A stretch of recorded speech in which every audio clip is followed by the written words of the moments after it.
Life on an aircraft carrier can vary from person to person, especially depending on their rank and their jobs on board. For instance, someone who directs planes on the carrier and ensures they launch properly, otherwise known as a catapult officer, arguably has one of the most exciting jobs, although it requires constant hard work.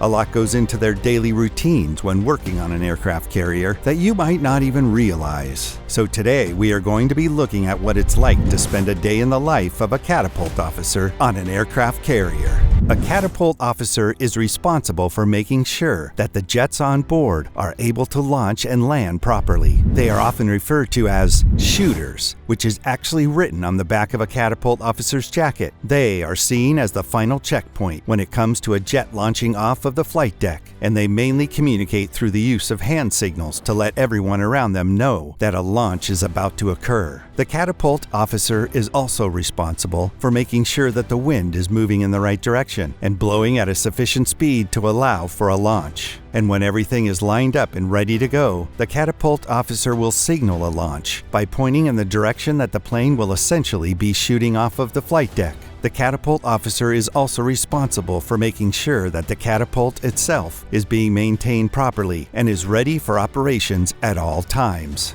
Now, when you're on the flight deck of an aircraft carrier, one of the most important indicators of what your job is and where you should be at any given time is based on the color of the vest or shirt you are issued. While working as part of the catapult crew, there are two distinct colors that you might see being worn that indicate different roles on the team. If an officer on board an aircraft carrier is wearing green while on the flight deck, they are likely a part of the catapult crew. And if they are wearing yellow, that means they are the head of that team, otherwise known as the catapult officer. As a catapult officer or shooter, your job is to prepare the jets and bring them directly to the fight. And to do so requires a long and detail-oriented day. You see, a smooth-running flight deck could be one of the coolest places in the world, but one little hiccup and they can become very dangerous very quickly. Everyone on top of the flight deck during operations needs to constantly be on their toes and needs to bring their A game every day. And this is especially true for catapult officers, who are responsible for many lives during the launch process. A catapult officer's workday starts almost right away when they wake up and put on their jacket. As soon as they hit the flight deck, it's time to get started. One of the first things that they need to do is to check on the launching equipment. This includes communicating with the jet blast deflector operator to ensure that the deflectors are functioning properly for the time of launch, as well as with the integrated catapult control system, also known as the launch bubble. They'll next ensure that the shuttle tracks that the jets follow during the launching procedure are clean and clear of any possible obstructions that could hinder takeoff. Another important part of their daily duties as catapult officers is to keep an eye on the WOD conditions, or wind over deck conditions, in order to prepare for an optimal launch. And the entire time that the officer is doing all this, they're in constant communication with the rest of the catapult crew members through the use of hand signals. This is to make sure that everyone is doing what they're supposed to be doing, because there is no room for error when it comes to launching a jet from an aircraft carrier.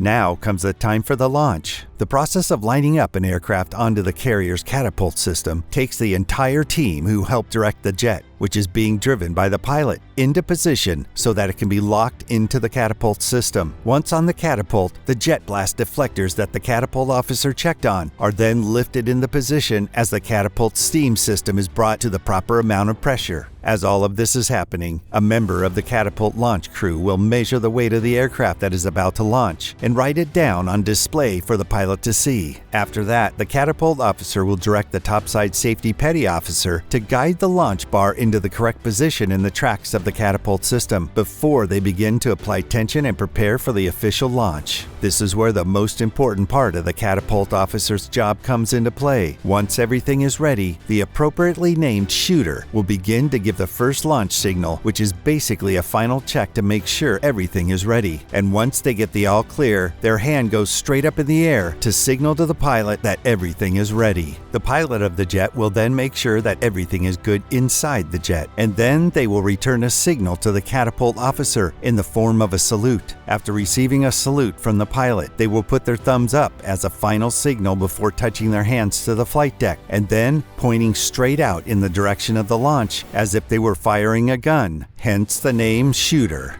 The flight deck operator will then know that they're clear to hit the fire button, and once they do, the catapult then quickly shoots the jet forward, propelling at speeds up to 160 knots in just 2 seconds. Now, a very important part of the catapult officer's launch process, as mentioned before, is keeping constant communication with their team, mostly through hand signals. But they also have to maintain contact with a key team about 20 feet below deck that helps the officer ensure that the launch goes off without a hitch. The team they contact is often referred to as the machinist on the ship, and believe it or not, they practically work inside the catapult themselves. It's a section of the aircraft carrier that's known as the catapult shop, and they're a small team that consists of around 10 people who spend long hours in exhausting conditions to ensure that everything about the catapult itself is running smoothly. And as you would expect from something that can launch a fighter jet at a speed of 160 knots, the catapult system is fairly complicated. This is why the machinists need to be in constant contact with the catapult officers. The temperatures inside the catapult shop can get really hot at times, since the catapult runs on a steam system. You see, to simplify the specifics of how the catapult works, it basically takes steam from the reactor that is used to power the aircraft carrier and puts it into an accumulator. Now, before the steam is pressurized, the accumulator is already half filled with water that is then heated up by the pressurized steam. It is then pushed into the launch valve of the catapult system and acts sort of like a spring to actually launch the jet from the flight deck.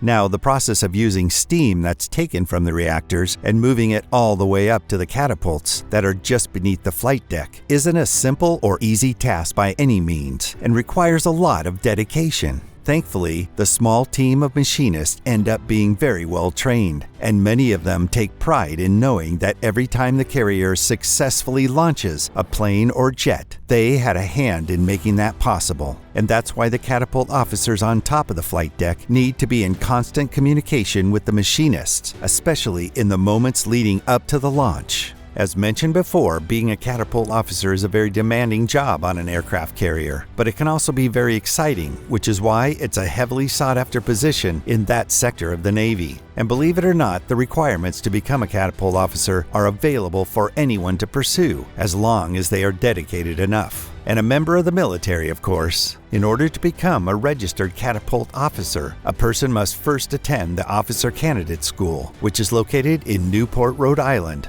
But in order to attend OCS, a person must first meet certain educational requirements, which in this case means having a degree from a 4-year university, though there might be some exceptions to these requirements based on prior military service experience. After finishing up at OCS, the aspiring catapult officer would then have to complete a 6-week course at the Naval Aviation School's command in Florida, where they would receive their air indoctrination. But that's not the last step. After completing their 6-week air indoctrination, the officer would then attend the Aviation Maintenance School, which is also in Florida, where they would focus a lot of their time learning how to lead an entire team, among other traits needed to become a good catapult officer. Now, as most positions in the military are, becoming a catapult officer can be quite competitive and is usually based on skill and performance, which means that the more advanced training and technical experience that a candidate has, the more likely they will be chosen. And the same goes for possible promotion opportunities as well. A catapult officer needs to always be at their best, not only to keep everyone on the flight deck safe, but also to further their career.